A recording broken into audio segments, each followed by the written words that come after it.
जिसके साथ कृष्ण होते हैं ना, अनंत ब्रह्मांड के सारे नक्षत्र, सारे ग्रह उनके चरणों में हैं। ये नक्षत्र खराब है, ये ग्रह खराब है। तो ये वाक्य जो मैं बता रहा हूं ना, ये ध्यान से सुनिए। तो हुआ यूं कि जब भगवान 5 जगह मांगने आए थे कौरवों से, कहा था कि 5 जगह दे दो, पांडव आराम से रहेंगे, तुम आराम से रहना, कोई झगड़ा, कोई विवाद, कोई युद्ध नहीं। तो शकुनी ने दुर्योधन को कहा कि सुयोधन, इसे बंदी बना लो, ये उनका फेवर लेके आया। दुर्योधन ने ऐलान कर दिया कि बंदी बना लो। अब ठाकुर जी को कौन बंदी बना सकता है? तो पहली बार ठाकुर जी ने अपने जीवन काल में पहली बार वो ऊर्जा दिखाई थी, वो लाइट दिखाई थी कि मैं हूं को।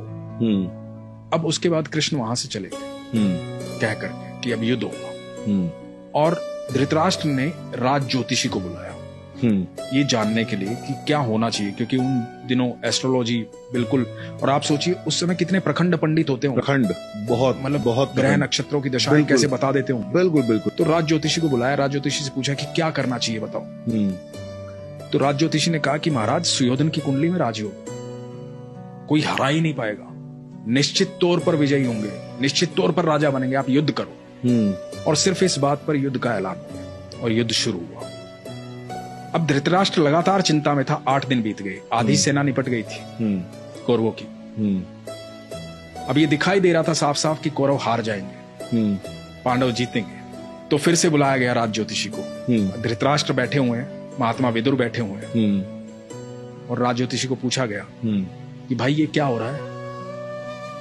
तो कह रहा था कि सुयोधन राजा बनेंगे। अब तो 8 दिन बीत गए, आधी से ज्यादा सेना निपट चुकी है हमारी। तो पता है राज ज्योतिषी ने क्या कहा था?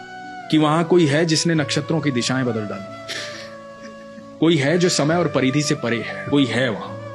तो विदुर ने कहा था कृष्ण है वहां।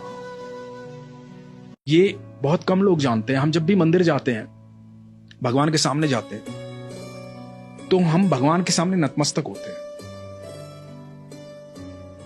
इसके 2 कारण बताता हूं मैं आपको। हम भगवान के सामने नतमस्तक क्यों होते हैं, अपना सर क्यों झुकाते हैं भगवान के चरणों?